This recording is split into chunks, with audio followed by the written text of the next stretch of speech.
Kung gusto mo na sa iyo lamang mababaliw ng husto ang mahal mo sa'yo at sa lahat ng oras baka kaisipin ka niya, kahit anong busy niya o kahit ano pa ang gawin niya, ay ikaw palagi ang first priority niya.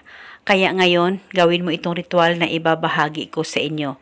Ito'y napakadali lamang pong gawin at paniguradong ito ay makakatulong sa inyong dalawa ng mahal mo, lalong-lalo na kung ikaw ay binaliwala na niya.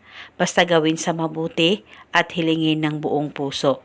At itong ritual ay gawin sa kahit na anong araw, basta gawin mo ito bago ka matulog. Ang gagawin mo lamang bago ka matulog, kunin mo ang cellphone mo at hanapin mo lamang ang larawan niya dyan sa cellphone mo. Pakatitigan mo ito ng maigi. Mag-focus at mag-concentrate ka at ibulong mo ang mga salitang ito. Pangalan at apelido.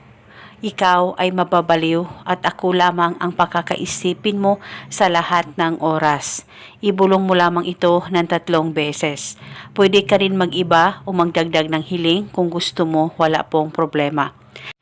At pagkatapos ay halikan mo lamang ang larawan niya dyan sa cellphone mo ng 1 beses.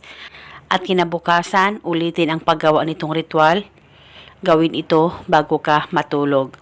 At depende po sa inyo kung hanggang kailan nyo po gustong gawin ang ritual na ito.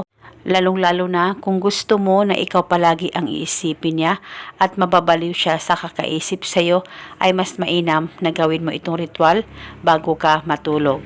At depende po sa inyo kung hanggang kailan nyo po gustong gawin ang ritual na ito, ay wala pong problema as long as 100% ang paniniwala mo sa mga ganitong pamamaraan. At ito ay makakatulong sa relasyon at pagmamahala ninyong dalawa ng partner mo. Basta tiwala lang, gawin sa mabuti at hilingin ng buong puso. At eto muna sa ngayon, maraming salamat po sa panonood. May God bless us all.